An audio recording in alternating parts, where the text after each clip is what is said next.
Hello, good afternoon. Good afternoon. How are you doing? I'm Renique West, President, co-founder of the Greater Augusta Black Chamber of Commerce. As you know, we are in election season here in Augusta, Georgia.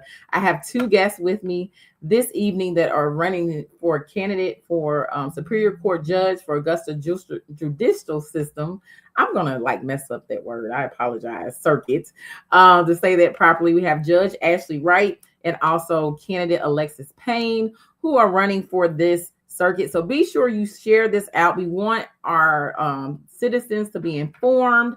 Early voting started Monday, so we want to make sure you're getting out and vote and make sure you know who your candidates are. So we're going to start right here with our opening statements from each candidate, and we'll just kind of switch it around from each question to each question. I was just talking to the candidates as we were getting started here lately. So Judge Ashley Brown, I'm going to let you go first, and we'll be in the backstage while you do your opening statement. Thank you. Thank you. I'm Judge Ashley Wright, and I am a Superior Court judge here in Augusta. I have been on the bench for the last 9 years. Our circuit is called the Augusta Judicial Circuit, and it includes both Richmond and Burke counties.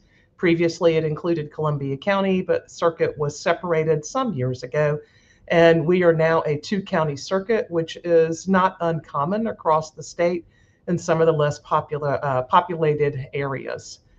My background is that I grew up in Augusta. I moved here when I was a small child. I went away and went to school, and when I came back to town, I wasn't really sure what I was going to do, but I ultimately determined to go to law school and make my career and my home here in Augusta. I've been practicing law now for what will be 30 years this summer. I started in the summer of 1996 as an assistant district attorney in the district attorney's office. During that time, I handled a number of cases, including trying approximately 100 jury trials. I have worked with jurors of all different kinds, both grand jurors and trial jurors. I have tried probably more than 100 bench trials to a judge, and those would be cases where the judge would make a determination about what happened. I've worked with all the different kinds of people who come into the courtroom, both jurors and witnesses, victims, defendants, family members. I've worked with law enforcement over the years. In the past, I have taught both lawyers in the private sector as well as prosecutors. I've taught the district attorneys as an adult, as the electeds, and I have taught assistant district attorneys over the years. In the past, I've taught behavior disordered children in a hospital environment. And I taught at Georgia Military College in the evenings for about 10 years for non-traditional students. So I've had a lot of experience in trying to educate the community and educate the public. And I think that's a lot of what lawyers do. My opportunities have been wonderful here in Augusta. I've enjoyed my time both working in the public sector and the exposure that it has given me to people across the community. I've been involved in a number of nonprofits over the years, focusing primarily on those that serve the most basic needs of humans, and those are shelter, food, and quite frankly, spiritual hope. And so I've worked with nonprofits locally. I've worked with leadership groups both in the Augusta area and at the statewide level. And I currently am on two boards, one of which focuses on meeting the uninsured medical cost of people with long-term or chronic medical concerns or disabilities, and one that provides need-based support to women in this area who are either trying to make ends meet, going through treatment for various types of chronic illnesses, or who are trying to get ahead and get their families ahead through education. And in some of those, we partner with some of the local nonprofits that you would know and hear about. And in some of those, we're partnering with the Medical College of Georgia and the Richmond County Medical Association, as well as Augusta Tech. Over the course of the last 30 years, I have served everybody in this community, and I have done so without regard to who or where they came from. And I'm proud of the record that I have built.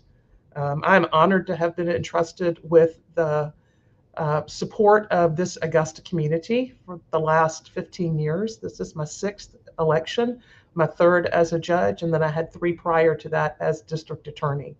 I think this is a wonderful community, and I am very focused on keeping our community strong, both through building up our families and making sure that we are safe. Primarily, what I do is criminal in nature, felony criminal work. We also do a lot of domestic relations work in our courts. Those are divorces, protective order hearings, custody hearings, and many other types of things that affect the family. We know that every case involves a number of different people and that the impact that it has is far reaching. So I am happy to be here with you today, President West. I appreciate you reaching out last week and making this opportunity available to us. As you know, we have a place to be tonight, but I'm happy to be here with you today, and look forward to answering questions. Thank you for having me. And at the end, I will ask everybody for their support and their vote. Thank you. Thank you, Judge Wright. I'm so sorry. I don't know why I called you Judge Brown. I don't know where that came from. Maybe I'm thinking about James Brown. I don't know. So I apologize. No worries. You know where it came from. It's not even a brown on the screen. So I have no clue. But thank you, Judge Wright. And so, Alexis, I will go ahead and let you do your opening statement now. You are on mute, Alexis, if you're talking. Oh, she may be moving. So give her a sec. I can't hear anything, but can you Okay. hear me? Yes, we can hear you. So All your right, if open you can statement hear is me, then five I'm minutes. just going to talk because I cannot hear anything. I Oh, wow. can't hear you. I just saw your hands, but we're going to do this anyway. All right. So, my name is Alexia Davis Payne, and I have been an attorney in the Augusta area for the past 20 years. I'm originally from Texas. However, I came to Augusta in 2006 as a public defender. So I graduated from undergrad in Texas. I then went to law school in New Orleans, and Katrina was my very last year of law school. I was able to then, I went home for a semester while the city was rebuilding. And then I came to Augusta. One of the reasons that I came to Augusta was because the state of Georgia at that point in time had just started a statewide public defender system. And that public defender system was designed to revamp the way that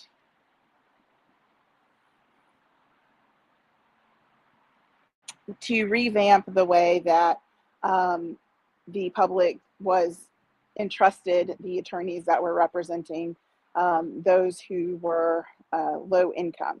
And as a result of that, what has occurred is this is a little bit of a mess, but so so I came to Augusta. I worked as a public defender for 12 years, and I worked on state court for a little while, and then I was primarily in Superior Court. And again, Superior Court is the judge, is the position that I'm running for, and where we handle felony matters, family matters. And so Superior Court is significant in that it decides who stays in our community and who leaves. The significance of my experience is that after I was a public defender for 12 years, I was actually able to start my own practice with two other women from the public defender's office, and we started Davis, Chapman, and Wilder. So I have been in private practice for the past 8 years, where I have actually represented people in family law matters. I have represented people who have been charged with personal injury in civil cases. And so that has given me a unique perspective that is balanced in my approach, because I have not only been involved in the courtroom for criminal cases, I know the distinct challenges that come with representing people as they are navigating their family concerns. I recognize that our families are not one size fits all. And as a result, what that means is that I have been able to come up with creative solutions to ensure that our families are represented and that people's voices are heard when they come into the community.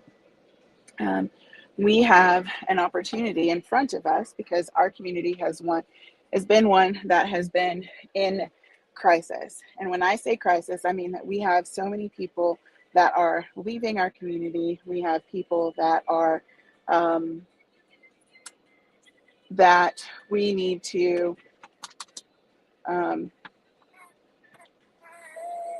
so we need to get to a position where we are not only punishing people, but we are also finding creative solutions for them to move forward successfully. I believe that we have opportunities for partners to connect to organizations within the community. Okay. All right. So I've worked with the public defender's office. I have worked. I've worked with Boys and Girls Club, and I have also served in a number of different capacities. So I know it's important to move our community forward and the significance of representing people during difficult times. I believe in second chances, and that is a philosophy that I would like to bring to the bench. So I'm well qualified and I'm ready to serve. Okay. Are you able to hear us, Alexis? I can hear you now. Okay. Okay. I just want could to not make hear sure. it. Yeah. Yeah, I just wasn't want to hearing be anything you were sure, because if saying I need to before. separate, I can, like maybe the forum. I just want to make sure everybody has clear chances to answer the questions. Yeah, I can hear you now. But it's Okay. Alexia. I wanted to. Alexia, sorry. Yes, Mrs. thank Payne. you. Maybe I'll That's say okay. Mrs. Payne. That's fine. Okay. So are we good? We're ready to go? Or do you have to travel, Yes. Mrs. Payne? Yeah, we're gonna travel, but I'm okay. We're good. Are you sure? You wanna I'm good. we could okay. I just want to be sure. I was like, we Yeah, can we're good. okay. So We're good. I'm gonna move on to our first question, and then it's a 3-minute time limit for the next question, okay? Okay. Afterwards. So the first question is going to be, and this is going to go to, we'll start with Judge Wright, we'll deal with Mrs. Payne, and then we'll go back and forth, okay?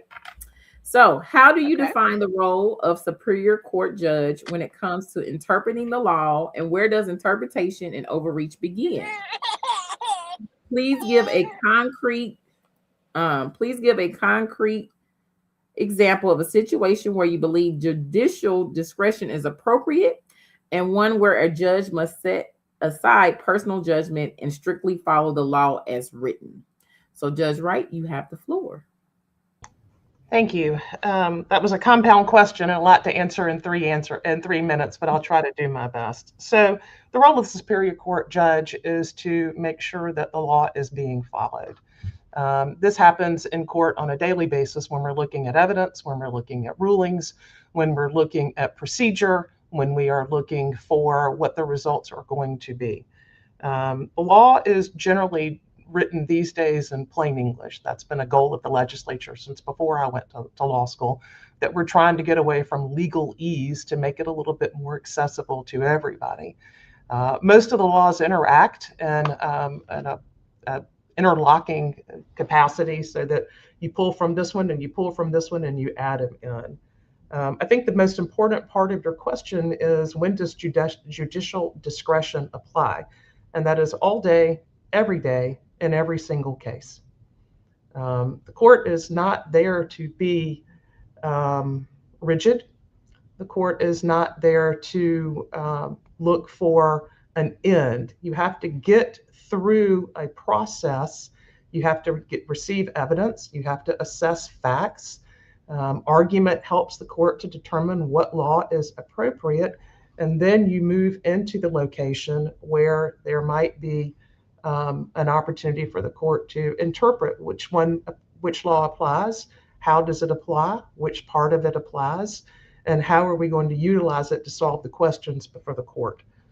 I think a lot of that comes from exposure to thousands and thousands of situations, thousands and thousands of cases, and the ability to determine where on the spectrum this case might fall. But if a court fails to use its discretion, then most of the time it's really not doing what is appropriate. There are times when our hands are tied and we really can't do anything about that. So to the extent that there is overreach, as long as I'm not sure I really fully understand what that part of the question is, but If there is an overreach, then it means that the court has gone outside the boundaries of what the law says is appropriate given the facts and the information before it. I think I can conclude and you're on mute, and I appreciate that 30-second warning. Yeah, Thank I you. was just coming back to say 30 seconds. I was like, you still got 30 seconds, so I wouldn't tell you to stop. Okay. Did you want to answer? You still got like 20 seconds. Did you want to answer the rest, or did you want me to restate the last part? Or you Which good? was the last part? The last part was one where a judge must set aside personal judgment and strictly follow the law as written. Thank you. Personal judgment, it's hard to say that it really has no opportunity. We are trained professionals. It doesn't mean that we're inhuman. It doesn't mean that we don't have feelings. It means that we have to filter through them to do our job that is required of us. And it doesn't mean that it's easy. This is a difficult job, and we are dealing with large issues that impact people in a meaningful way all day, every day. Okay. Thank you for that. Okay, so Alexis is getting repositioned, and while she get repositioned, I told her I would just continue with you and ask you the next question, and then that way she can come on later, and then I can answer her the same questions. So, next question, Judge Wright. We're gonna stick with moving on. Augusta has seen a troubling rise in juvenile crime, and many young people who enter our justice system as minors eventually return as adults. What is your philosophy on handling juvenile offenders who appear before you in superior court? And what responsibility does a judge have to interpret the pipeline from our neighborhoods to our jails before it becomes a life sentence? And I will go be in the backstage, and your time is now. Well, first, let me start by saying that for the most part, the Superior Court does not address juvenile court. We do have concurrent jurisdiction over people who are under the age of 17 and charged with what is generally considered to be a crime, even though we use a different word for it in the juvenile court. We have appointed juvenile court judges who are in charge of handling those matters. There are a certain set of crimes where if a person is at least 13 years old and not more than 17 years old, then original jurisdiction lands in superior court. Those are the most serious and violent in nature offenses. They would be murder, rape, armed robbery, kidnapping with bodily injury, aggravated child molestation. I think trying to think what the other ones are off the top of my head. But nonetheless, they are the most egregious of crimes. The district attorney's office is the one who brings the crime as charged. They decide do we continue to keep it in superior court or do we move it down to the juvenile court? The opportunities in juvenile court are much more holistic in nature. They have they have a lot more access to resources for family members as well as the person who might have been charged with the actual offense itself. And so that is a great opportunity for the pipeline to be interrupted, but that is being done through the juvenile courts. The superior courts don't have that opportunity at that stage. The rise in juvenile aggression is very concerning. I think that addressing it starts with the family at a very early age. It starts with that person's environment and how the family is being supported and where they are receiving that support, both from the community as well as from state-related agencies. Of course, getting children into school is a big goal. We want them to be occupied during the day, but we also want them to nurture their brains and be safe when they're doing that. To the extent that the court is concerned about the pipeline, absolutely. We're concerned about anything that puts people on a trajectory to going into the Department of Corrections. It is an unhealthy environment for people to live in, and it is difficult to come out of it in the same way that you are entered. Usually what the court does, and this is where judicial experience comes into play, is assess the number of factors that seem to be apparent. What is the risk to the community? Have resources been provided in the past? Is defects involved? Or is the person addicted? Do we have untreated mental health? Have we tried to get these people into resources that need them? And are they utilizing them, or are they turning away from them and continuing on the same path? So when the resources are available, we want people to use them. We want that to slow down. We want it to be an opportunity. We have a family treatment court that we're trying to grow in the juvenile court. We have no role in that. I preside over the drug court, and I think that is a great way for people to start challenging this pipeline mentality of that's not where I want to be. That's not what I want for myself and my family. And we have worked very hard on revamping it the last few years to make sure that is the best opportunity that we can present every single day. Thank you for answering that question. Next question, Judge Wright. Defendants in Richmond County are sitting in Augusta State Prison or the Charles B. Webster Detention Center for months, sometimes years, awaiting trial, often for nonviolent offenses. This backlog costs taxpayers money, strains families, and undermines the principle that justice delayed is justice denied. What is your honest assessment of why our Superior Court docket has fallen behind? And what specific measurements, commitments would you make to Augusta residents to move cases to resolution faster?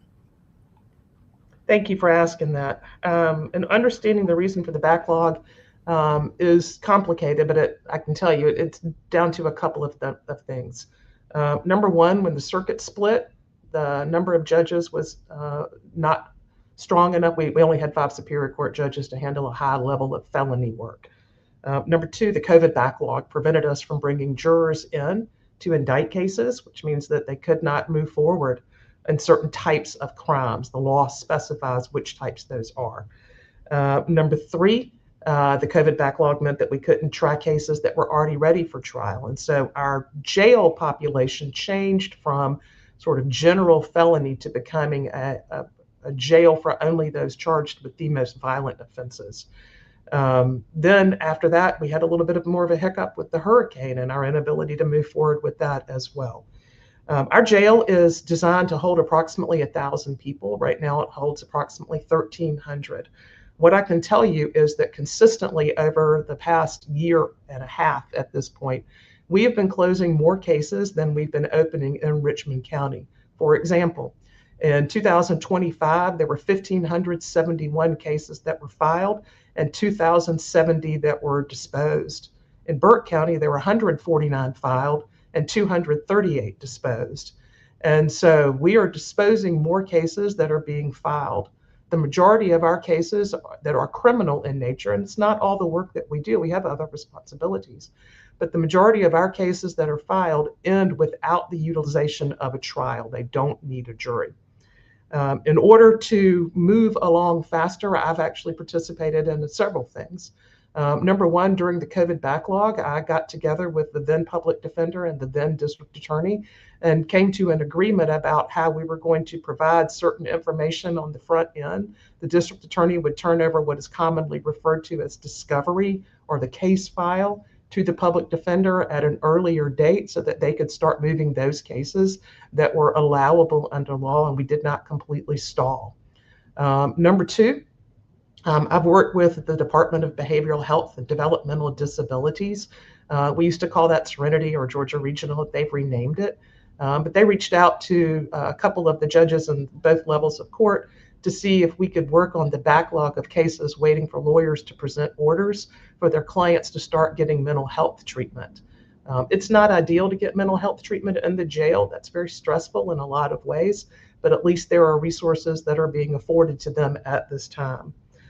Number three, even though we currently have approximately 300 more persons in jail than we are designed to have in the past year plus, that has really shifted from being 1,300 pretrial detainees to being approximately 1,000 pretrial detainees. And the other 300 people who are still incarcerated have either been adjudicated and are awaiting transition to a different facility or who are being held for another location and have not yet been transferred.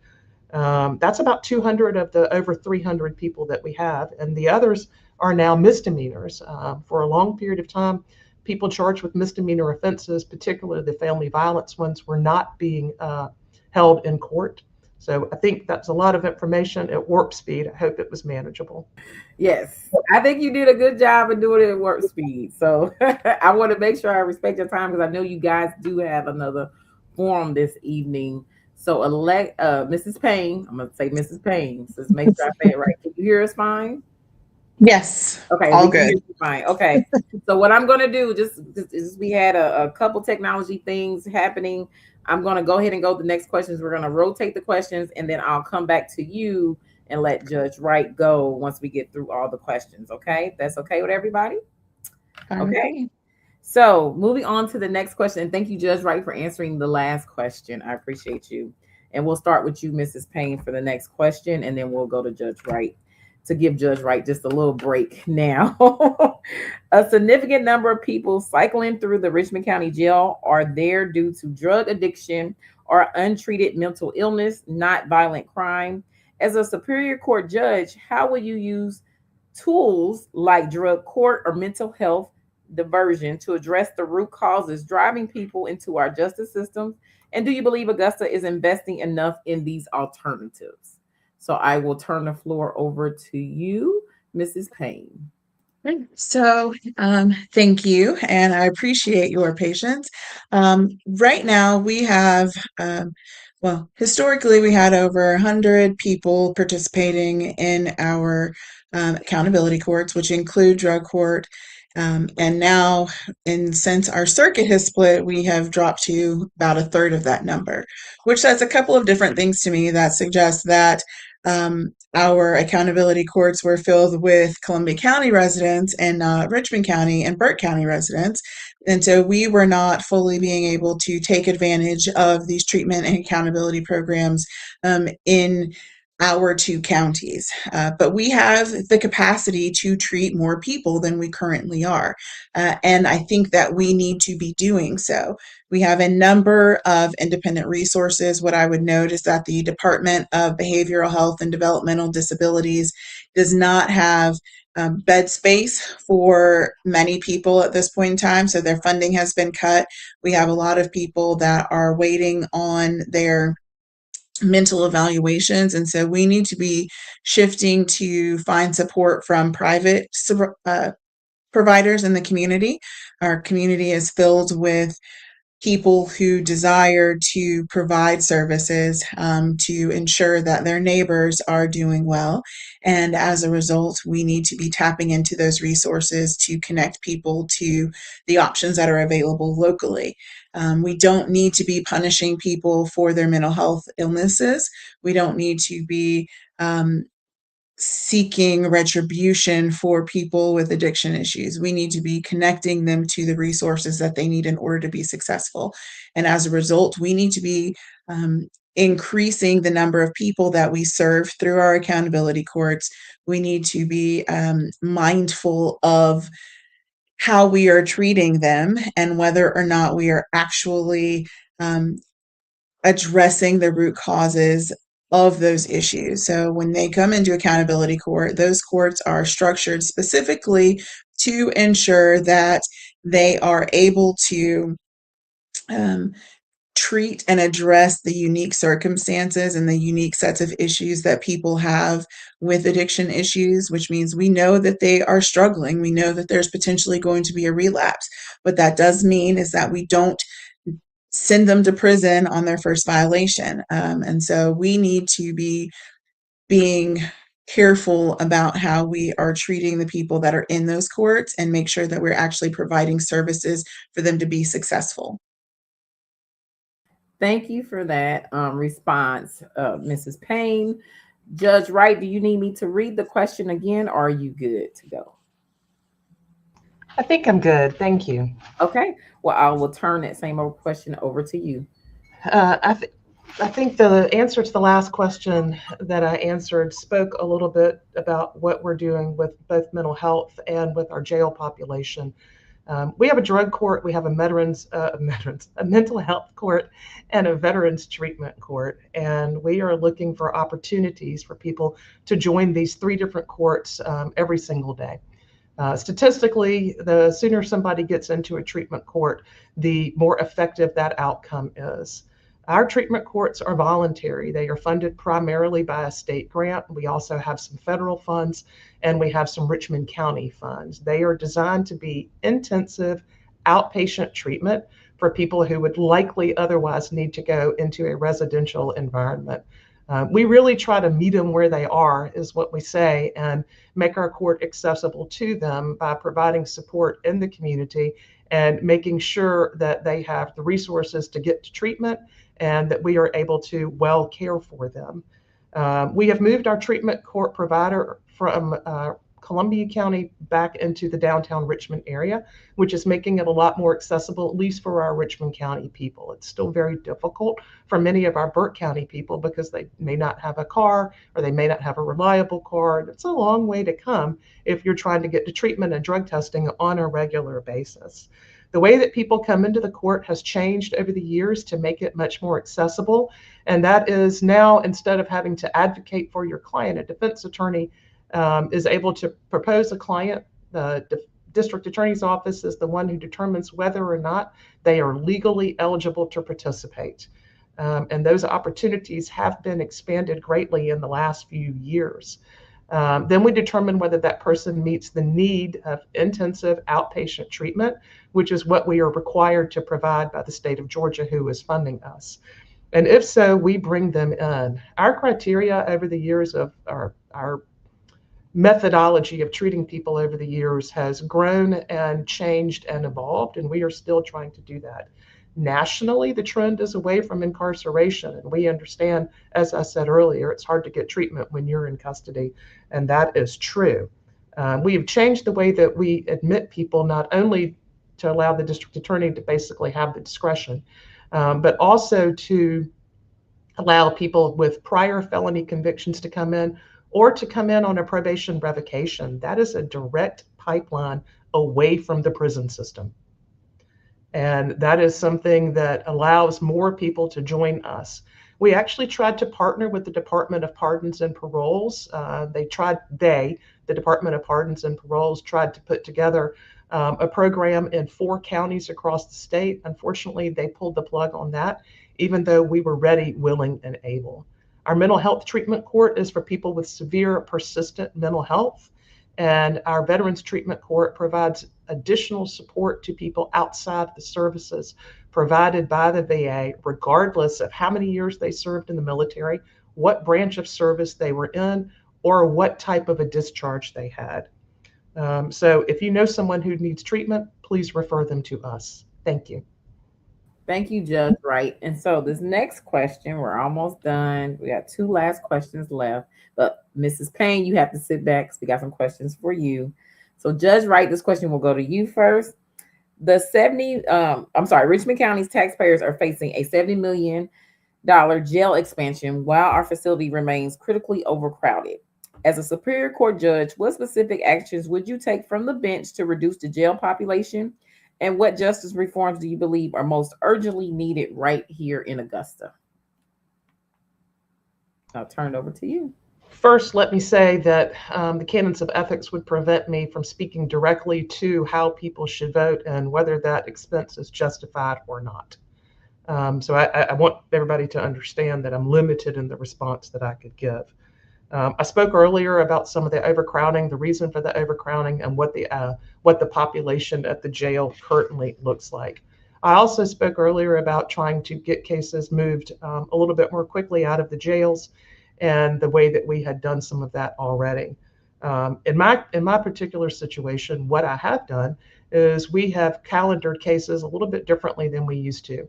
When we came out of the COVID backlog situation, or came through COVID and we're in a backlog situation, we prioritized having jail cases heard over pretty much everything else, which was an effort to reduce the population, to move the most serious cases, to allow somebody being held without a determination in their case, and to make sure that we were not holding people unnecessarily. I spoke a little bit about the mental health situation as well, where they're now able to get mental health treatment in the jail while they were awaiting transfer to a hospital if necessary, or transitioning into an outpatient. We have alternated now that our case count has come down. Some of the lower level felonies, we had a calendar in my court, and some of the other judges are doing it well as well, where we only handled drug offenses. And we gave a lot of notice, more notice than we normally do, about 3 or 4 months of advance time for people, most of whom were on bond, a couple who might have missed court and got arrested and needed to have their cases resolved quickly to be able to meet with their attorneys. We calendared about 100 cases, and about 75% of them got resolved through the course of that calendaring. We're continuing to do that and address some of those low level felonies. We also did the same thing with the theft cases and some of the lower level other cases that would require fewer witnesses to come in. What kind of justice reform do we need? Well, that's a very broad question. We need a lot. We need other people involved in trying to fix the problems that plague our community at all levels. The courts can't do it all for everybody. We are a resource, but we are not the only resource. We need children in school. We need families to support their kids. We need people to support the efforts of the community in moving us forward in healthy ways, where people are treated with respect, where people have expectations that they are meeting, and where people are focusing on keeping us safe, all of us, in the same way. And together, we are able to address those, but the courts cannot be the only answer to that. I worked on criminal justice reform under Governor Deal along with the state bar. We offered a lot more discretion to the judges to be able to fashion remedies. Through that process, the drug courts really were strengthened and became much more mainstream and, quite frankly, much more popular. It was important to that governor that they were offered in every circuit and every community. Thank you for that response. And let me move up. So, Mrs. Payne, you need me to repeat the question. Unmute. Let's see. Make sure you unmute. Okay. Yeah, Got if you could just, yeah, I want to make sure I hit everything. So if you could go ahead and repeat the question for me. Okay, sure. Richmond County taxpayers are facing a 70 million jail expansion while our facility remains critically overcrowded. As a Superior Court judge, what specific actions will you take from the bench to reduce the jail population? And what justice reforms do you believe are most urgently needed right here in Augusta? And I'll turn the floor over to you.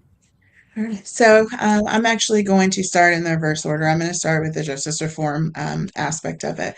And one of the things that I have done throughout my career has been focusing on prevention.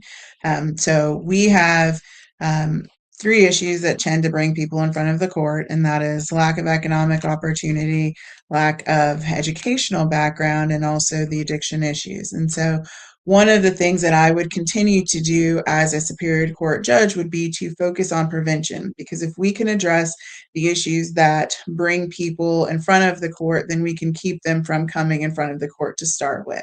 So I would remain active in the community. I've been on the Boys and Girls Club board for the past 10 years. I went through Leadership Augusta back in 2016, and I have chaired several classes. I chaired a class since then, and I have maintained being the chair, or at least a co-chair, of the Criminal Justice and Public Safety Day. And so my involvement in the community did not stop with my service through Leadership Augusta. And so, again, I have maintained active in trying to focus on prevention and keeping people from even coming in front of the court to begin with. Once people have ended up in front of the court, what I do think is important is that we are giving people bonds to ensure that they could come back to court, but also that people aren't sitting in jail just for being poor, just because they can't make a bond. A lot of the offenses that bring people in front of the court are due to economic circumstances, and putting a significantly high bond on them is not going to make them appear in court any faster. It's just going to make them sit in jail longer. It's going to place their family at risk, at more risk, and it's going to destabilize our communities even further. So one of the things that we need to be doing is to be reconsidering the bond amounts that we are putting in place. We can be moving people, and if they have drug addiction issues, we can be placing them on bond with conditions that they start addressing those issues. Many of the people that come in front of the court are a working class population, which means that they are living check to check, they are living bill to bill, and removing one of their family members from that household is again going to cause a significant destabilization. So we need to allow people to be on their work and employed as long as possible. That includes minimizing the number of times that they have to come to court without being productive. So we have, since COVID, we've been able to use forums like this, electronic appearances, remote appearances, and that will allow people to maintain their jobs while still adhering to their court obligations. And that will move some of those low-level offenses faster through the system, and will keep people from bench warranting and being able to keep their positions because they're not having to choose from appearing in court or feeding their family. Thank you, thank you, thank you for answering that, Mrs. Payne, and thank you, Judge Wright. We have one last question for you, so I want to be sure. Thank you for first joining us today, and now we're getting ready to end. So you're going to have closing statements though after this last question. So I just want to make sure you're aware of that, and then also, Mrs. Payne, to stay back so we can get the other questions in. Okay. So moving right to the last question. Many Augusta residents, and this will we go to Judge Wright. Sorry, I did it first. Mrs. Payne first, and then Judge Wright. Many Augusta residents, particularly in our lower income and minority communities, feel that the Superior Court does not work equally for everyone. Given Richmond County's history with disparities in sentencing, cash bail, and access to legal representation, what would you do differently as a judge to rebuild trust with communities and transparency that have felt overlooked by this system? And what does meaningful justice reform look like to you right here in Augusta? So I think my experience working directly and representing people with in that population, so that working class, that lower income population, as a public defender, gives me a unique perspective to immediately begin to build trust. I spent my career representing those people, standing next to them during their most challenging times. And so I understand the challenges that they're facing. I know that that is somebody's child. I know that that's someone's sibling. I know that that is someone's parent. And so my experience representing them brings an immediate level of healing, I believe, to the system overall. That is not, it's not about changing the face, but it is changing about the heart for service. It is about changing the connection that the bench has to those communities overall. And because I have spent such a significant portion of my career representing them and not prosecuting them, that gives me a unique perspective and a unique lens and connection to the community overall. So just changing someone, our bench has been dominated by prosecutors in the past. And so almost all of the prosecutors, except for one, have been former prosecutors, and that was one of their primary practice areas. And so I think that change of perspective brings a connection to the community that is different and presents a unique opportunity for healing.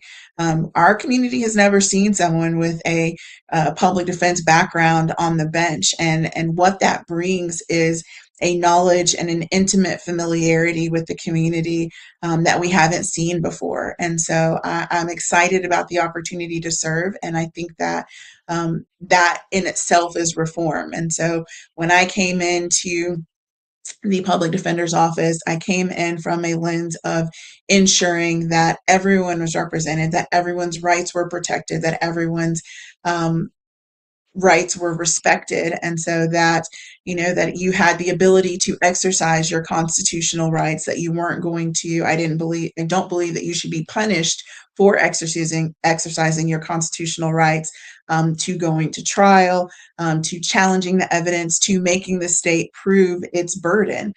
So I don't see any issues with that, and I think that by electing someone who has that perspective will immediately bring a different heart to the bench and will create a different opportunity for healing throughout the community overall.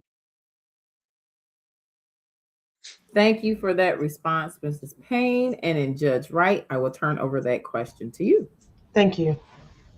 Trust in the courts is of great importance to everybody because in order for some of those goals that you were talking about earlier for community safety and interrupting the pipelines to prison and making sure that we're moving the community forward, we have to have trust in our process. When I was district attorney some years ago, I worked very hard to be available to everybody in the community.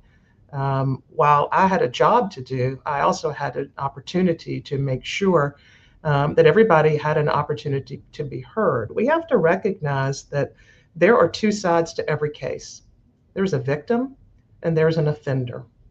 And both of them have the opportunity to be heard in court, and both of them have rights under Georgia law.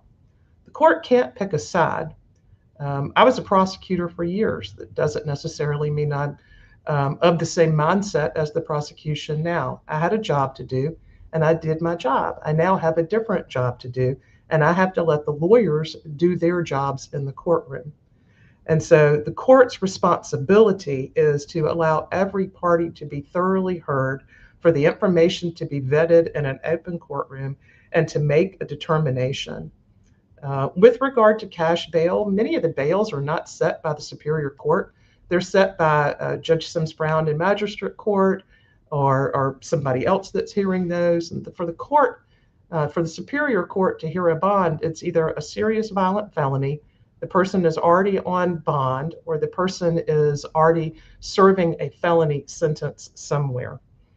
For meaningful justice reform and overlooked people, people have to participate. They have to show up. They need to have their voices heard.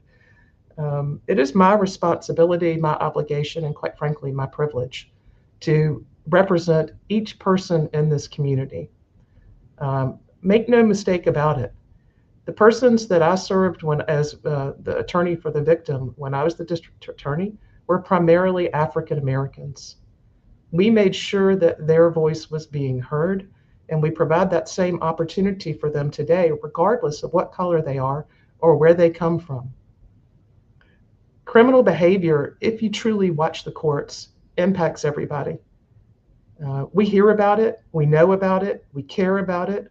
We care about the people who are being impacted by it, by living in an area that feels unsafe, by working in an area that feels unsafe. And we want them all to have the same comfort that we desire.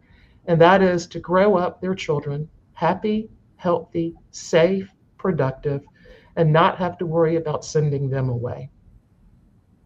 And so, in the form of how does Superior Court work for you, the doors are open. We're here to serve. That is our responsibility. It is my privilege. And I've been proud to do it. Thank you. Thank you. Thank you for that response. Okay, so now we're going to do our closing statements. I thank you so much both for being here today.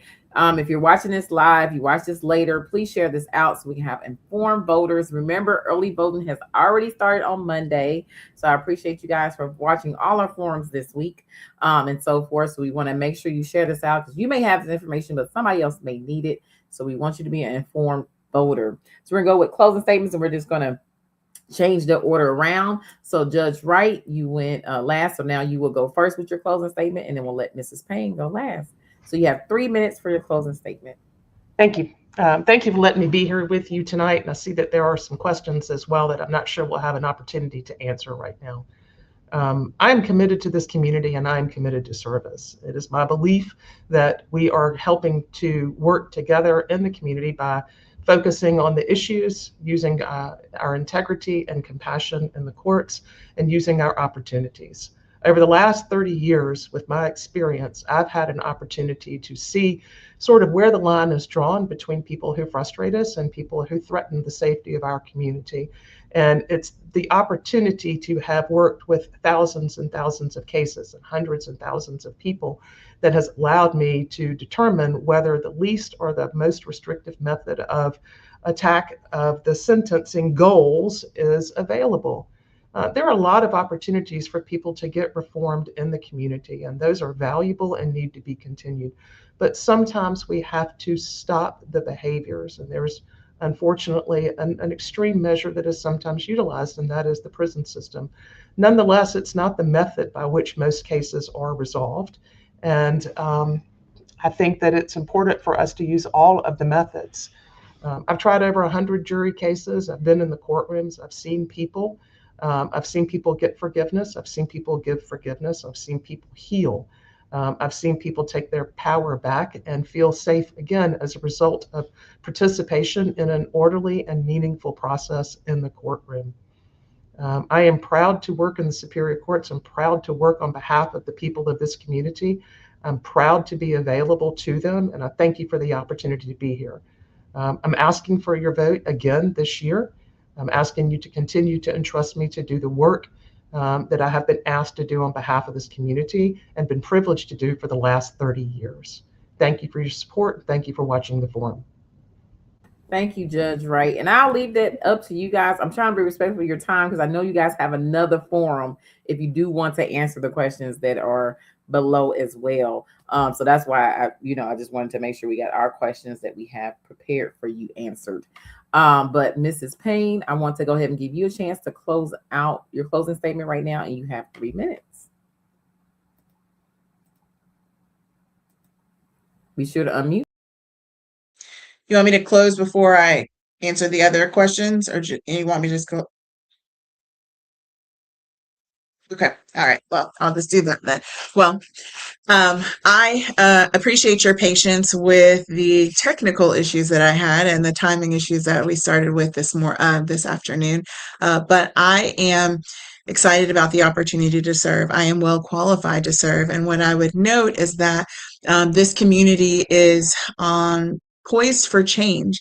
What we've been doing for the past 30 years hasn't been working. And so our community is continuing to be impacted by crime. It is continuing to be impacted by people leaving our community. And so it is important to note that the Superior Court does not only handle the criminal cases, it also handles family cases.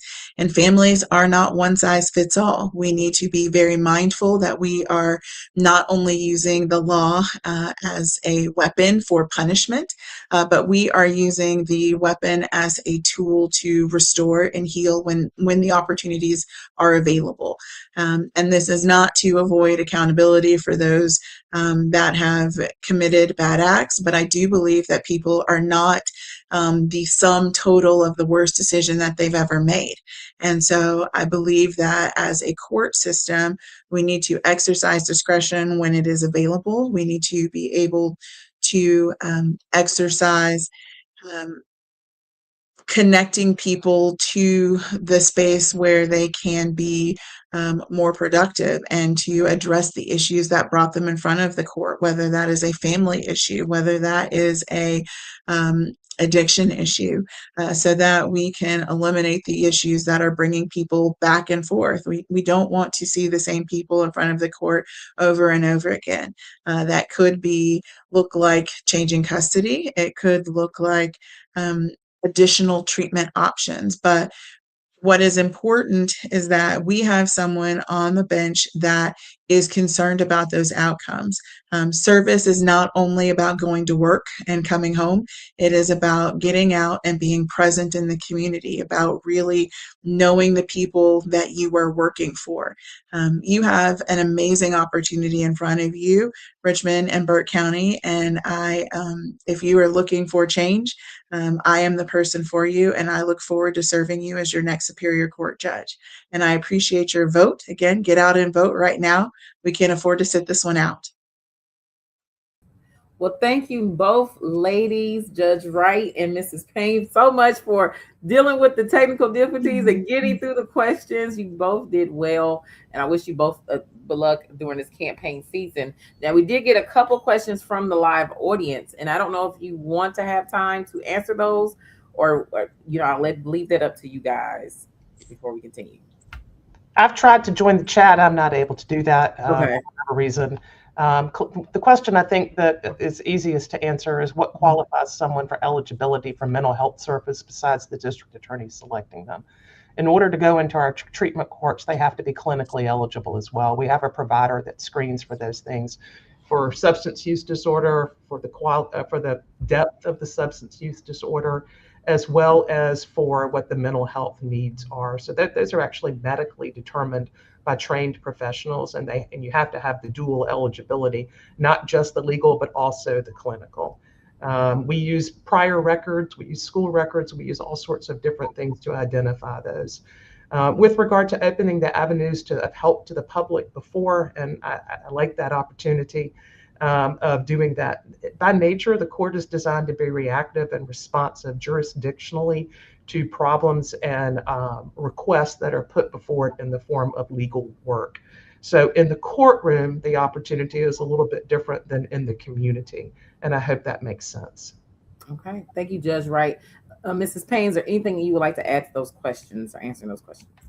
I think it's accurate that that we are not able to. I think that the courts resources are not available to the public beforehand, but I think as a person or as a community servant, we can be present. And so as a judge, I can be present and I could continue doing the work that I'm doing, which is educating the community in different capacities and getting out and working with different organizations that are preventative in nature to keep people from coming in front of the court. So it's not necessarily a court resource that we would be opening up to make available to the community, but it is again being engaged with organizations that already exist, being front facing and being proactive as a human being, instead of just waiting until people come in front of you to help and to make decisions about their lives.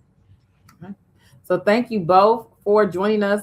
Judge Wright, I will let you go and you can head on to your next forum. I know everybody is so busy. We're trying to, get all the information in so we get out to our constituents that are voting right now. So I thank you ladies so much for joining us. And then Mrs. Payne, if you can stay back, we'll get through the next questions quickly so you can leave. But Judge Wright, thank you for joining us this evening. Thank you, President West. Thank you. Have a good one. You too. Okay. Mrs. Payne, so let's go to the first question of the forum, and you'll have 3 minutes to respond, and then we'll get you out of here, okay? So how do you define the role of Superior Court judge when it comes to interpreting the law, and where does interpretation end and overreach begin? Please give a concrete example of a situation where you believe judicial discretion is appropriate and one where a judge must set aside personal judgment and strictly follow the law as written. So I think that there's multiple spaces for that. So when we talk about concrete and the role of Superior Court, let's start with, I guess, concrete examples. The role of Superior Court is to make decisions on issues that are presented to it, whether that is in the form of a criminal case that has appeared in front of it, or whether that is in the form of a family law case that has appeared in front of it. What I would say is that you have more discretion in family law cases, but there is some discretion that comes with sentencing. And so when I talk about discretion in the form of sentencing for criminal cases, we're talking about cases that are felonies. But ultimately, there are some charges that carry mandatory minimums. For instance, an armed robbery carries a mandatory minimum of 10 years, but it also can carry up to a life sentence. There's another charge, such as a murder charge, which is very significant because there has been a loss of life, which is a traumatic experience to the families that have lost their family member. And it is also a traumatic experience for the family of the person who's alleged to have committed said act. When there is a conviction for murder, there are two potential sentences, and that is life or life without parole. And when we are talking about a 17-year-old, there is space to make a decision whether life should be imposed or that person, whether or not that person should die in jail. And when we're talking about a life sentence, currently it is 30 years before you're eligible for parole. And that doesn't mean that's a guarantee that you will come home, but it does mean that there is 30 years that that 17-year-old will have to reflect on the decisions that he or she may have made and whether or not they will be making those same decisions moving forward. That is where discretion lies. When we're talking about family law cases, what we're talking about is a child support case or a custody case. And there's the opportunity to be a little bit more creative. There's a standard parenting plan in place right now where the non primary parent gets every other weekend. Um, but I think overreach would be to, if the parties say we would like an every alternating week to week schedule, for the judge to then step in and say, well, I don't think that you're capable of doing that. And I'm going to exchange my lens for what I think is a better parenting plan for you for what the parties have agreed to. And so I think that is a space where overreach can occur. So if you don't have the framework, if you don't have the familiarity with blended families, raising children, to supplant your personal beliefs for how children should be raised on to another family. Thank you for that response. Okay, so next question. Okay. Augusta has seen a troubling rise in juvenile crime, and many young people who enter our justice system as minors eventually return as adults. What is your philosophy on handling juvenile offenders who appear before your superior court? And what responsibility does a judge have to interpret the pipeline from our neighborhoods to our jails before it becomes a life sentence?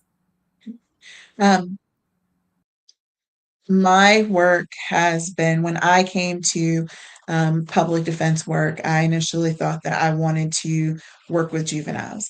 I became a public defender because of the work that I had done with children overall. I enjoyed working with at risk youth, I enjoyed working with underserved populations. And so that has sort of been working with children and at risk children has been my life's work overall. And although I am not uh, in juvenile court looking at a juvenile court position, those are appointed and those are not elected positions. But by the time that those children reach superior court, um, there's only a little bit of discretion that is left, and that is typically within sentencing. But sometimes there's opportunities to send some of those more serious cases back to juvenile court for treatment, for resolution. And so, again, my philosophy is to be as present as possible to keep kids from coming into the courtroom to begin with, and that goes to working with organizations. It goes to working with literacy. I've been in River Glen. I've worked with Cherry Tree Crossing. So I work with a literacy program and have been since almost the day that I got here. For 20 years, I've been working with this literacy program to help ensure that children have the tools and skills that they need to derail the school to prison pipeline, because literacy is that foundation of what we're looking at and what when they're deciding to build prisons. And so my role, my job is to be present in the community. It's the role that all of us as citizens of the community have.